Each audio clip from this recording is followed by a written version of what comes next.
Hello and welcome to the 12 Report with Blessings Musugu, and these are the headlines. Court grants former AGF Malami wife son bail on money laundering allegations. Atiku insists on ADC presidential race, raises concerns over one-party dominance in Nigeria. US President Trump discusses possible military move to take control of Greenland as Spain kicks. We have our reporters stationed in different parts of the country and beyond. Bettina Unweli, Idong Joseph, and Joshua Imarai are on standby in the FCT. Udoka Njoku joined from Morocco, while Afia Hagen joins from London. We've got the details in a moment.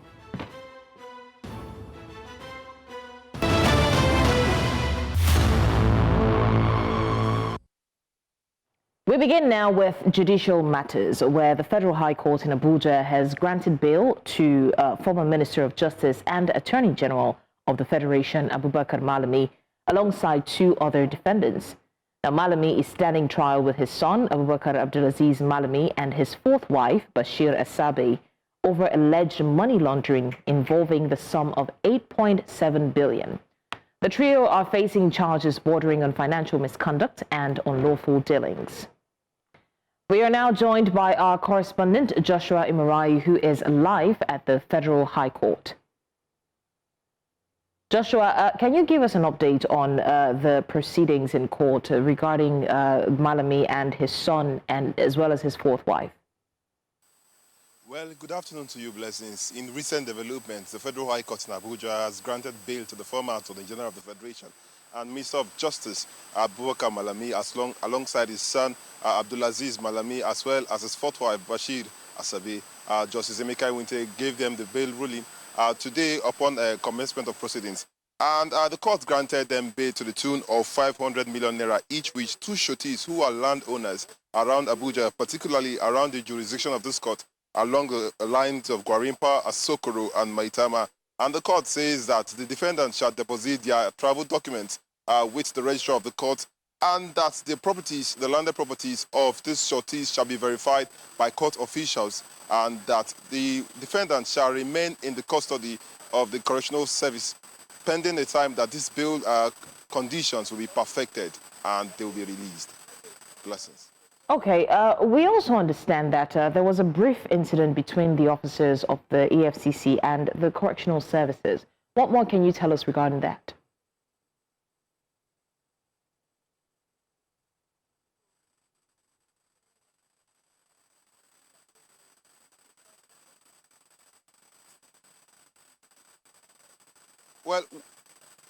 Well, what happened in court today was that Justice Emeka Nwite actually read the Riot Act to litigants and lawyers alike, saying that any attempt to influence the court improperly or to undermine the rule of law will be met with severe resistance and will be dealt with.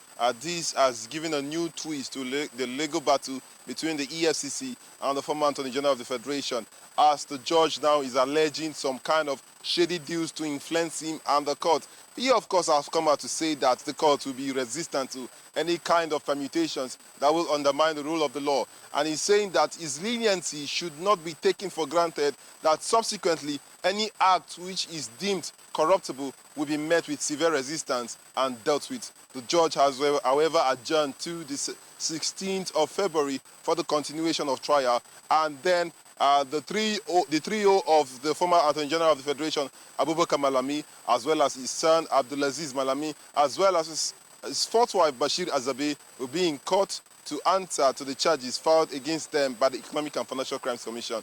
Until then, we are expected to see that all the parties involved in this case will be ready to present their arguments in court. But however, the security arrangements in court seems to be unfavorable for journalists, particularly pressmen who are covering the proceedings, as agents of the EFCC has made entering the court premises some sort of difficult for journalists. Even me, myself, I had to face severe scrutiny this morning. Even they had to tell me to stand down, but thankfully, due to some higher powers within the court officials, those people actually made my entering the court possible and my coverage of the court proceedings possible. So blessings.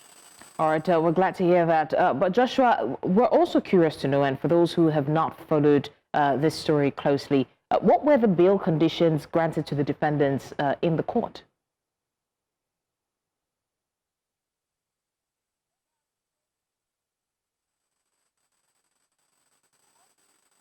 Well, like I said earlier, the bail conditions granted to the defendants were 500 million naira in bail bonds, particularly for each of the defendants, and 2 sureties for each of the defendants. And this surety must have landed property within the area of this jurisdiction of this court, that is around the Gwarimpa, Asokoro, and Maitama districts, and that these defendants shall deposit their travel documents with the court, and all the sureties who are standing for this defendant are to submit 2 passport photographs to the court, and that the court will verify the landed properties of these sureties to see if they are legal and they are true. But pending the time that these bail conditions will be perfected, the court actually said that these defendants shall be in the custody of the correctional service pending the perfection of their bail conditions. Blessings. All right, Joshua Marai, thank you for the update on that, and definitely we're looking to you to give us more updates as the case unfolds. Away from the judiciary to a concerning issue now, as businesses close for the day in the Federal Capital Territory, Abuja, and workers begin the journey back to their homes, a dangerous practice is drawing concerns from the road safety authorities, as many workers patronize open-air vehicles. Now, individuals have been seen jumping onto open pickup vehicles for cheap transportation, an act officials say put both passengers and drivers at serious risk. News Central's correspondent Bettina Nweli reports. As the workday ends, many roads become crowded and transport options grow limited. In response, some individuals are taking risks, climbing onto the back of pickup vehicles in search of a quick ride home. Residents in Abuja point to broader issues fueling the trend, including limited public transport, long commuting distances, and rising transportation costs, especially during evening hours. Very risky and dangerous because kidnapping and bad things, rape and stuff can happen to people.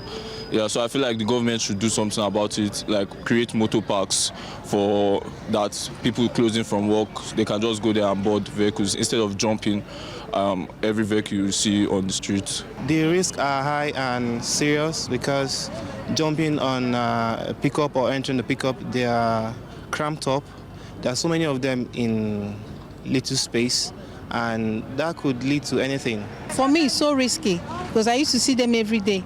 If I close from work, you see them jumping inside the killer's bus, going on, and it's so risky. I've tried it once when, getting a cab was very difficult, but it was as if I was going to die that day. Road safety experts say these vehicles are not designed to carry passengers. Without seats, safety rails or restraints, riders are exposed to sudden stops, sharp turns, and uneven road surfaces, increasing the risk of falls and serious injury. We've done some enforcement within axes like Wuse and Berger because it's really common around that side, and even Area 1. We talk to the driver, we tell them it is not safe. We talk to also the passengers. It's a cheap form of transportation getting to your place of work, but what is the safety? Compared to when you are in, even when you are in a car that it's not a back of the pickup, is still risky because everybody's life. Authorities say that tackling this issue would require combined efforts. Proposed solutions include stricter enforcement of traffic laws, public education campaigns on road safety, and improved access to reliable and affordable transportation. In Abuja, for News Central, Bettina Nweli. And right now, News Central's Bettina Nweli is still on standby for more on this. Bettina, what possible solutions can be explored by the government?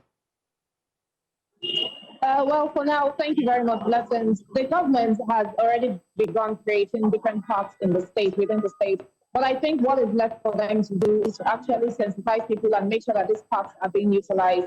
Also, the cost of transportation is another concern by the people that were spoken to yesterday.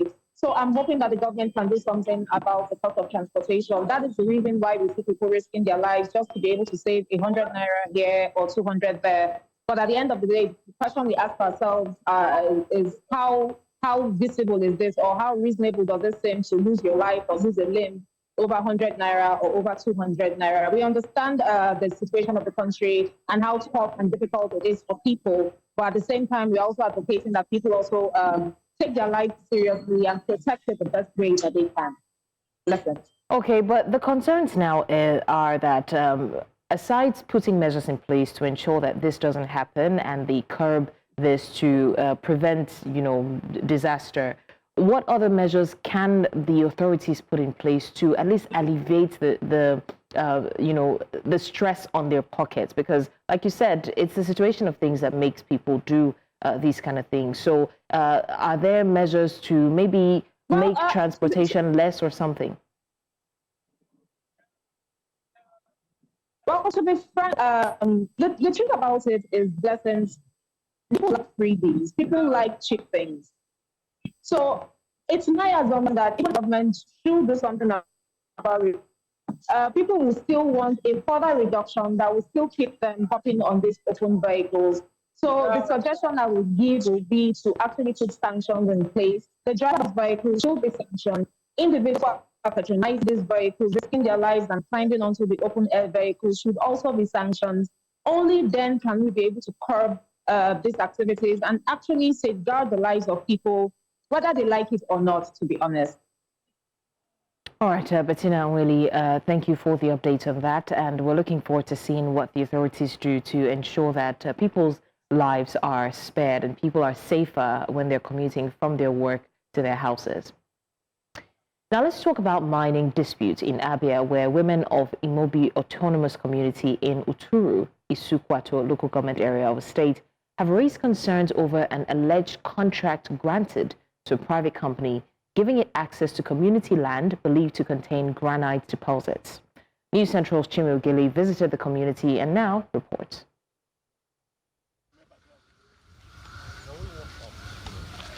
Naturally, the discovery of a natural resource in any community should bring joy and development to the people. But the people of Imobi community here in Uturu want the state government to revoke a contract allegedly entered into with a particular company without the knowledge of the leadership of this very community. The people allege that the contract was signed by individuals they describe as faceless and unauthorized to represent the community. They have caused a lot of problem in our community. We don't think we need them. We have to have solid agreement with them if they can come. And our youth will also be employed and have job to do. And that is what we are fighting, that let there be a mutual agreement between the buyer and the owner. Community members say, having considered the potential environmental impact of the proposed excavation in the future, it is only prudent to enter into a clearly articulated and duly signed agreement involving recognized community stakeholders, the contractor and the government. We don't want any trouble. That's why the women just came, because it's the women that will be affected. If the stones are being mined or tilled, there are some hazards. The Secretary General of the Imobi Progressive Union, Adindo Carlo, has accused some members of the community of allegedly usurping the authority of the traditional ruler to allocate community land to private interests to the detriment of the people. We are now protesting to revoke the registration and the proper thing will be done. Speaking on behalf of the traditional ruler is a Simeon Chukwemeka Carlo. He appealed to the Abia state government to intervene promptly to prevent what he described as possible negative consequences for the community. We believe that the governor will come to our rescue and do the proper thing. So if there's anything that we are going to do, then we will now do it. Efforts to obtain a reaction from the Commissioner for Petroleum and Mineral Resources, Professor Joel Owuna, were unsuccessful as he had not responded at the time of filing this report. The people are demanding proper drafting of the contract to accommodate every interest that is involved in this whole arrangement. In Abia for News Central, Chinwe Ugele. You're still live with us on the 12 Report. We take a quick break now, and when we come back, Atiku pushes ADC presidential bid once against one-party rule. We've got the details after the break. Stay with us. Many thanks for staying with us. Now, talking politics, former Vice President Atiku Abubakar has ruled out stepping down from the race for the African Democratic Congress presidential ticket. In a statement issued by his media advisor, Paul Ibe, Atiku accused the ruling All Progressives Congress of interfering in opposition politics ahead of the 2027 elections. The statement comes amid recent opposition realignments, including the entry of former Anambra State Governor Peter Obi into the ADC, which has renewed calls for a southern presidential candidate. Meanwhile, Atiku Abubakar has warned that Nigeria's democracy is under threat, accusing the Tinubu administration of shrinking democratic space and weakening opposition parties. Now, Atiku says prolonged economic hardship, combined with political actions that concentrate power within the ruling All Progressives Congress, is creating conditions for one-party dominance. He identifies the erosion of opposition platforms as a major risk to democratic survival, noting that like-minded political actors have rallied around the African Democratic Congress as an alternative.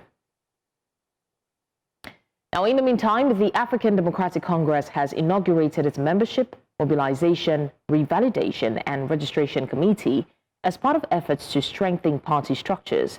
The event was presided over by the party's national chairman, David Mark.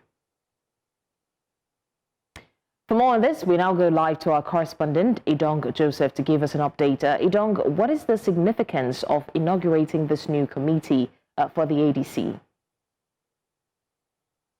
Well, from the ADC headquarters here in Abuja, what we've witnessed here, according to the national chairman of the party, Senator David Mark, is a measure by the party to strengthen its internal mechanism and reposition the party for relevance in the upcoming general election, which is just about 13 months from now. And so this will help the party mobilize more support ahead of the election in 2027. So how will the committee manage and improve the party's membership and the data systems? Well, considering the role of this committee, which the chairman of the party has stated, is to clean up the membership register of the party. According to him now, some of the roles this committee members are going to undertake for the period being is that they will mobilize support membership for the party across the country, with particular emphasis which was raised here on grassroots mobilization for the party, and also revalidate the existing membership of the party and to ensure that the membership of the party do not bring disputes into the party.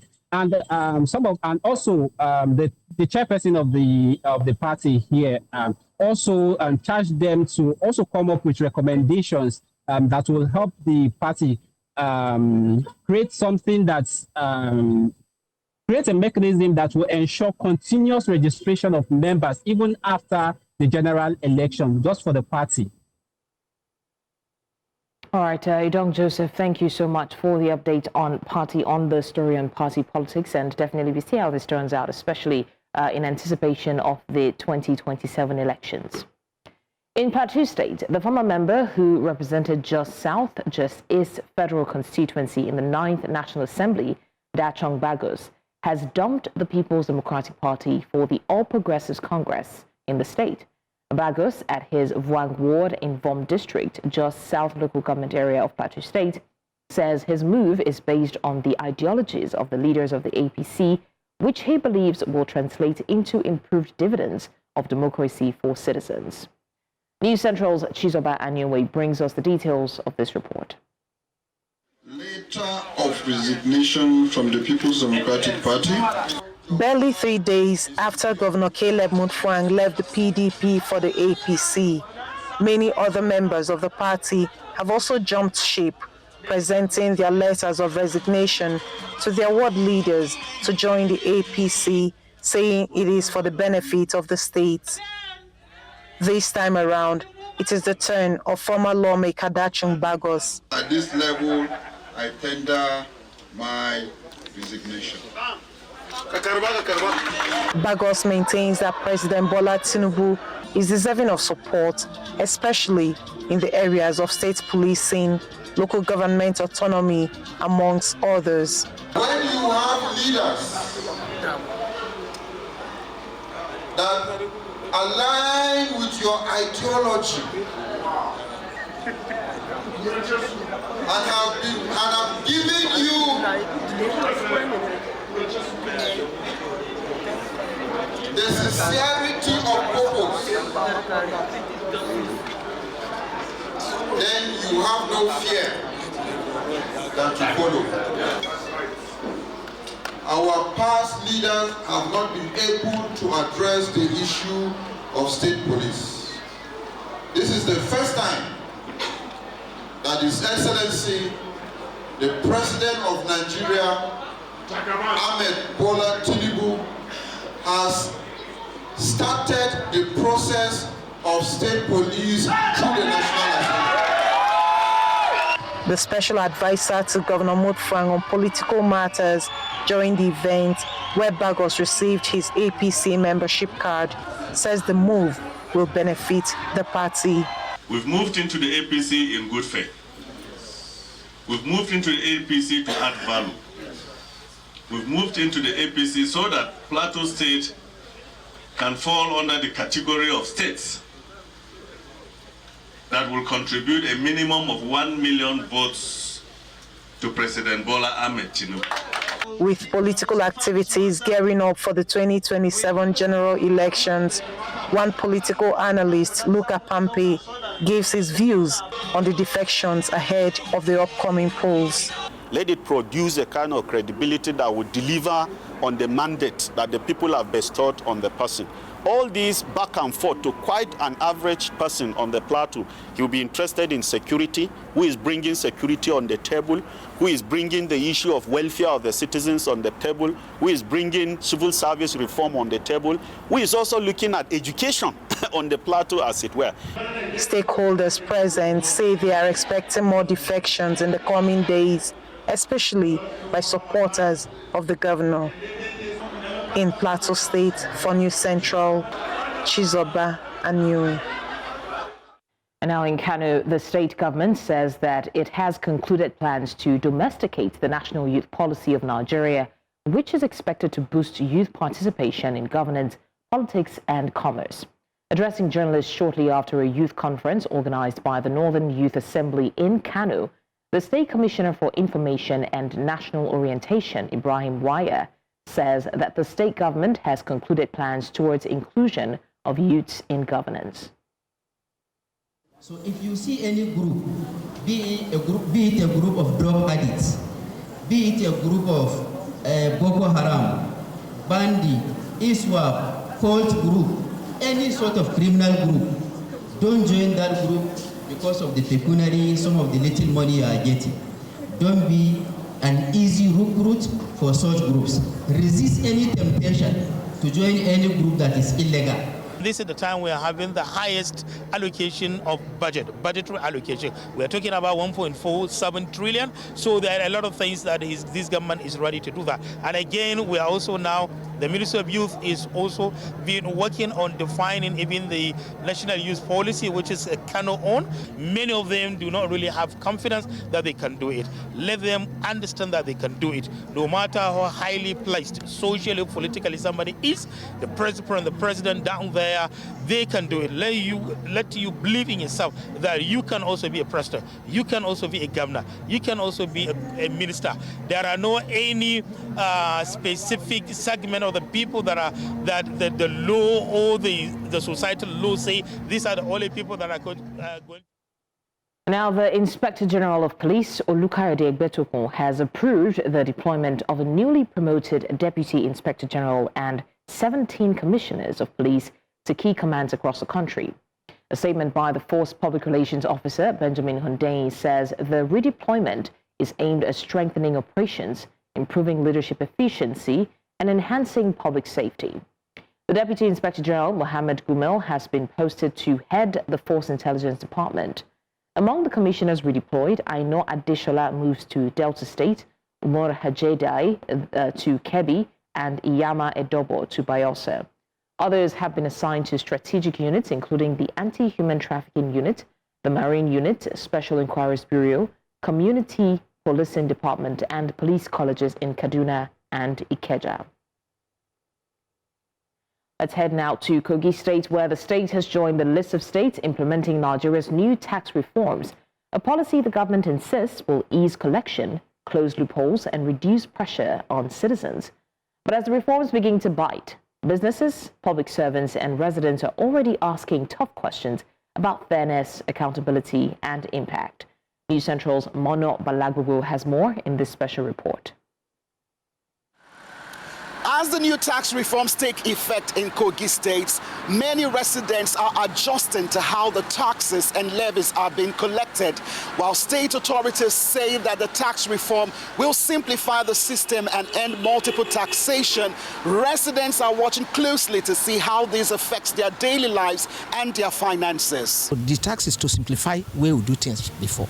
So it's not going to be a burden, it's going to be a blessing to all of us. It's equitable, it's efficient, and it's very transparent. It's a tax law that will help the poor and to make money for the state. However, beyond policy assurances, attention is turning to how effectively the reforms will be implemented. The new law is saying that any citizen whose personal income is not above 800,000 per annum is exempted from tax. The question is, how much is the new minimum wage? 70,000 times 12, you have 84,000. Invariably, nobody is exempted from tax. If you have to implement everything according to what they are saying, you discover so many businesses may go underground. And these are the things that the government is supposed to encourage to come afloat. Meanwhile, concerns are also being raised about compliance. There's an evidence that I pay my tax every month from the deduction. But this political office holder, which are part of the government of the country, of the state, of the local government, how are they able to reach them? Some traders say they are already feeling the effects through bank charges on transfers, despite businesses not being taxed on every bank transfer they receive under the Nigerian Tax Act 2025. Actually, it really affects me because some of my customers, they are not enlightened about it. When I just call the account number for them, the next thing they just send the money without even putting in action. And there's no way I can say, Madam, come and pay this 20%. So I just let go of it. So now that they are bringing this tax regime now, it simply means the average man will ask more questions. It brings in more money. We want to see the money. We want to see the roads. But as to whether the tax reform will better the lot of the average person, it might increase the taxes and revenues of government, but I don't see light at the end of the tunnel that will have basic amenities because of the payment of taxes. I don't think so. With implementation on the way, residents say compliance is not enough. They want better roads, healthcare, and public services. Whether these tax reforms deliver relief or burden will depend on transparency, accountability, and translating taxes into development. In Kogi for News Central, Mono Balagbogo.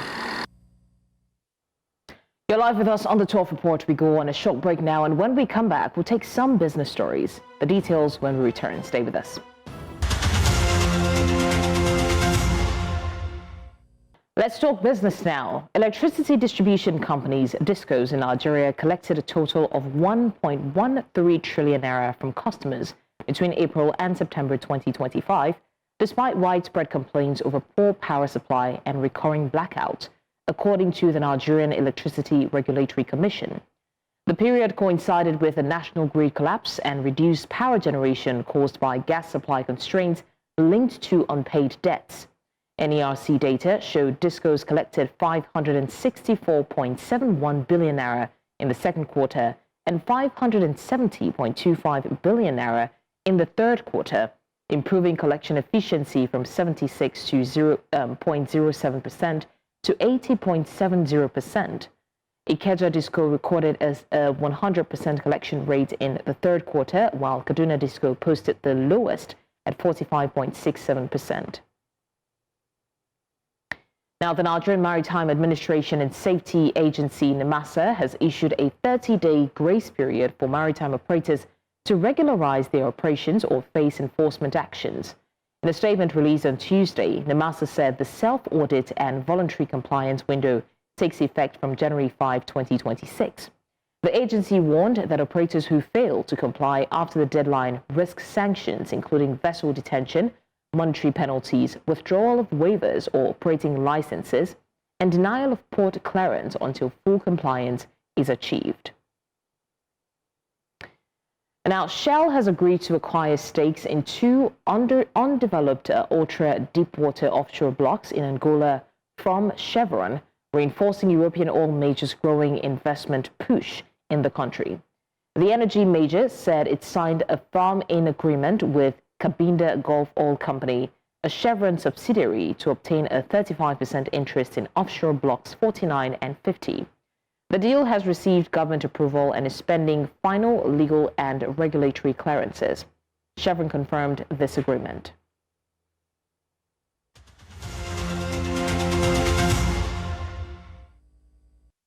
Now to stories outside Nigeria. Burkina Faso's military government says it has foiled a plot targeting the life of leader Captain Ibrahim Traore. The regime accuses former interim president, Lieutenant Colonel Paul Henry Sandelgo Damiba, of orchestrating the attempt from exile in Togo. Authorities say the plot aimed to destabilize the country following Traore's rise to power in September 2022.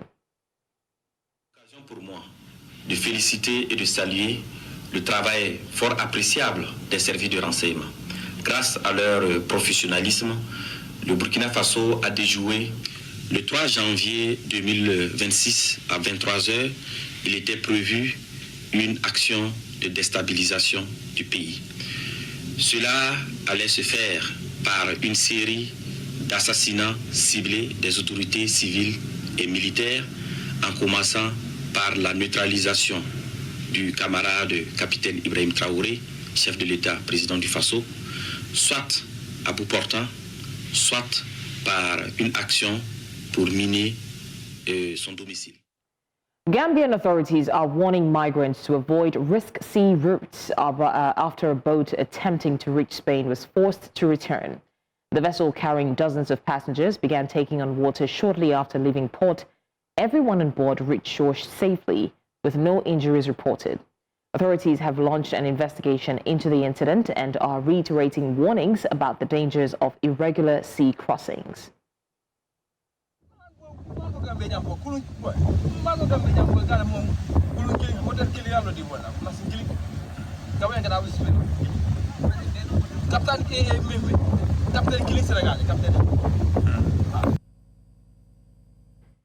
Now, the White House says President Donald Trump is exploring multiple options, including military and non-military measures, to acquire Greenland amid strategic concerns in the Arctic.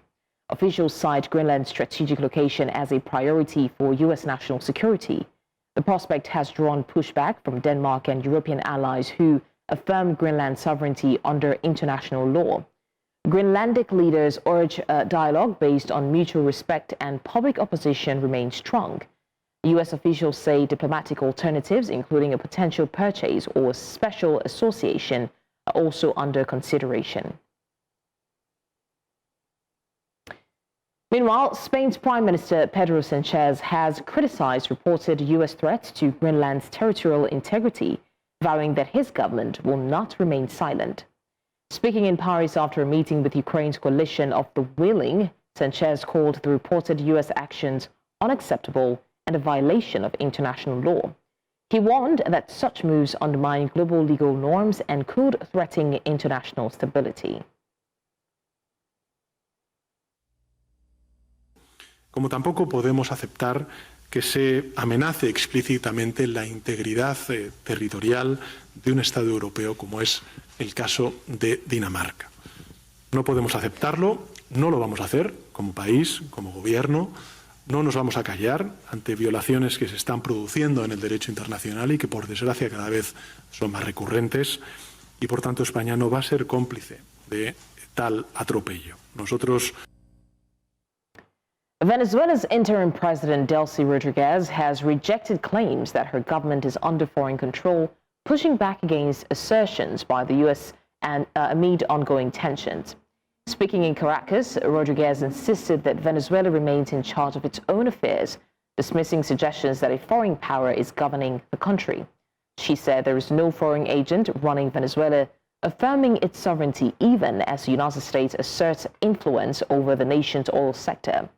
Her remarks come days after U.S. President Donald Trump announced plans for Venezuela to transfer millions of barrels of oil to the U.S. and signaled Washington's intention to exert broader influence following the capture of former leader Nicolás Maduro.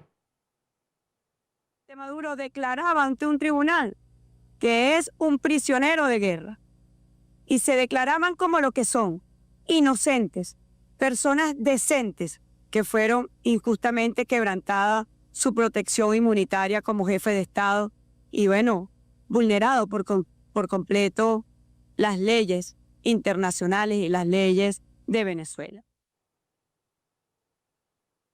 Now, the quarter-final lineup for the 2025 Africa Cup of Nations in Morocco is now complete, following the conclusion of a round of 16 matches on Tuesday night, with 8 teams still in contention for the continental title. Nigeria sealed their quarter-final spot in emphatic fashion, threatening Mozambique 4-0 in Fairs. The quarter-finals will be played on Friday 9th and Saturday 10th January, as the tournament builds toward the final on 18th January at the Stade Prince Moulay Abdallah in Rabat. You're live with us on the 12 Report. We go on a short break, and when we come back, we've got more on sports.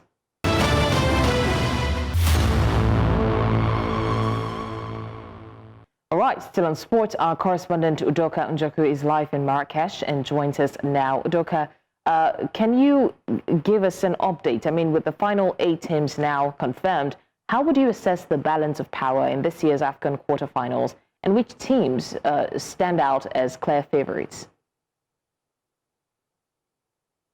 Blessings. Yes, we're in the quarterfinal stage of the Africa Cup of Nations, and it is beautiful to see that the powerhouses of football are the ones right there in the quarterfinals. Algeria will be taking on Nigeria. That's a super clash to look forward to. There's also Mali versus Senegal, another major one, a major encounter to look out for.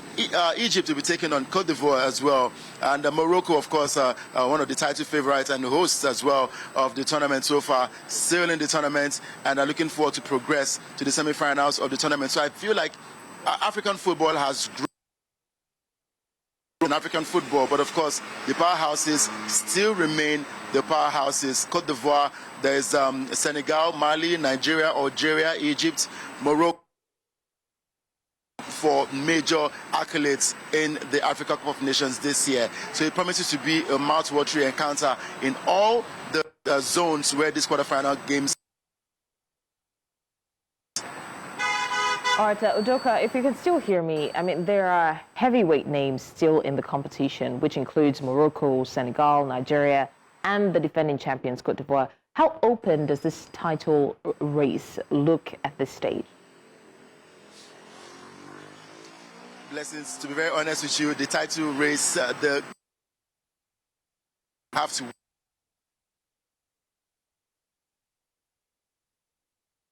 from now up until the finals, because Algeria, a tough clash. Mali, Senegal, tough clash. Cote d'Ivoire as well. I mean, these teams are gearing for the top spots, but none of these games will be an easy one heading into the finals of the Africa Cup of Nations. And the fans as well, even the Moroccan fans, are not so sure of their team, Morocco, getting to the finals of the tournament. But we'll see how that turns out. But of course, heavyweight games to look forward to in the quarterfinal rounds. All right, Udoka there with the update on the Africa Cup of Nations 2025. Udoka is currently in Marrakesh from Fairs, and he will be keeping us updated on that. Now, regarding the story around the White House and the president exploring multiple options, including military and non-military measures to acquire Greenland amid strategic concerns in Arctic, we have News Central's senior correspondent and anchor, Afia Hagan, on standby to give us an update. Afia, President Donald Trump has reportedly discussed using a range of options, which includes military force and even non-military approaches to acquire Greenland. How serious should we take this rhetoric? The moment it is rhetoric, it's pressure, but it's not yet an imminent military plan. That's what we don't have. But we also have to remember that the White House said that using the military is an option. It's framed Greenland as a national security priority, and that elevates this conversation from what previously could have been considered political theatre to actually an official position that the United States says it needs Greenland. And there is some mixed messaging, though, inside the administration and the Republican leadership. Some senior figures stressing that they want to purchase Greenland, but also, like I said, there is that rhetoric that they are prepared to use military force if possible. This is real foreign policy posture, right? It is foreign policy in action, in real time, being decided. We don't have a countdown to invasion. That's not where we are. But the United States are making their position very, very clear that they want Greenland, and they're edging towards the idea of by any means necessary. So the White House is framing Greenland as a national security priority. But what exactly does Greenland represent strategically for the U.S.? Well, yeah, Greenland is all about its positioning. It's about its military geography, and it's about its resources that it has as well. If we look at where the United States is really planting its flags, if you will, whether that's Venezuela, whether that is Ukraine, whether that is Greenland, it's all about the resources that these countries have.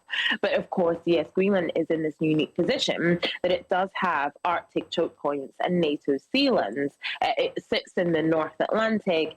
And where it sits is tied to transatlantic reinforcement, air monitoring.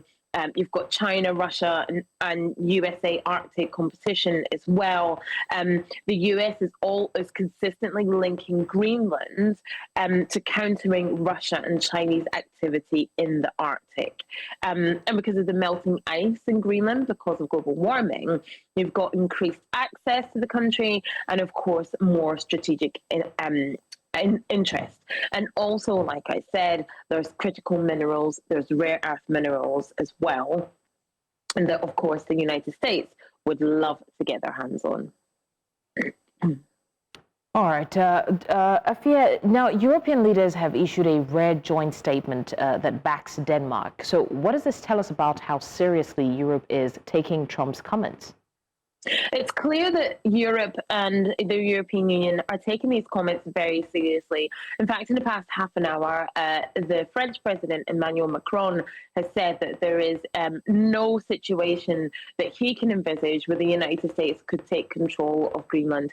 And like you so rightly said, we've had this joint statement from European leaders that have made their position very, very clear that Greenland is a sovereign state, it is controlled by Denmark, and that any other iteration of that just frankly doesn't exist in their minds. It will not happen.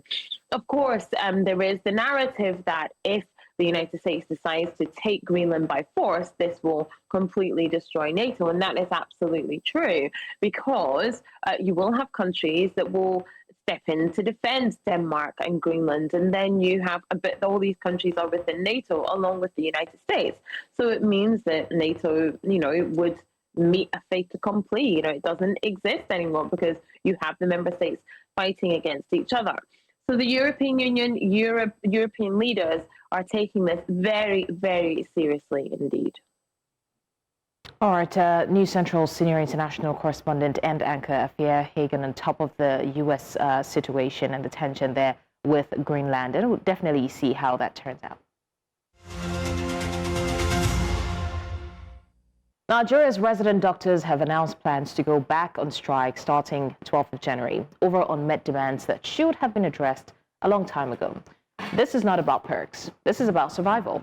Now, resident doctors are at the front line of healthcare.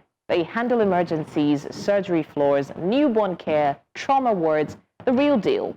These are the medical professionals who train longer than most and carry heavier workloads than many realize. Yet, their demands remain unfulfilled.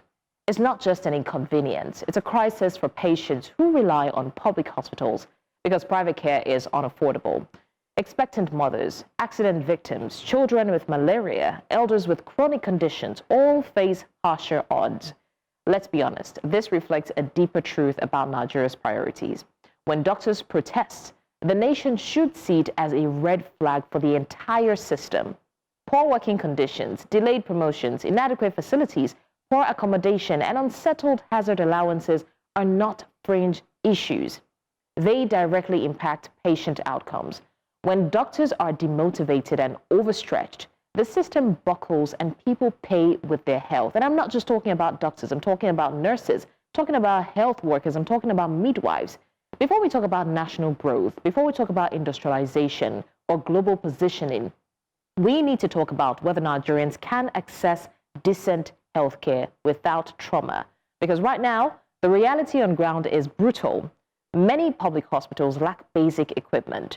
Ambulance services are patchy at best. Emergency response systems often fail to even show up. And healthcare workers, our heroes, are still asking for what should have been standard years ago.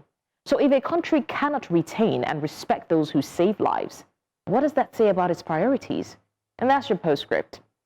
Now, before we go, let's take a look at what's happening in the sporting world about the quarter-final fixtures, which is now set for the 2025 Africa Cup of Nations. And we will be joining in the game for more insight on the pairings. But in the meantime, that's all on the 12 Report for today. Do all to follow us on social media. But before that, remember you can send your eyewitness report to the WhatsApp number on the screen because we want to see what you see. Follow us on social media. We are at News Central TV. You can watch News Central live on DSTV channel 422, GoTV channel 23, StarTimes channel 274, Avo TV, and of course, live on YouTube. Many thanks for watching. I'm Blessings Osugu.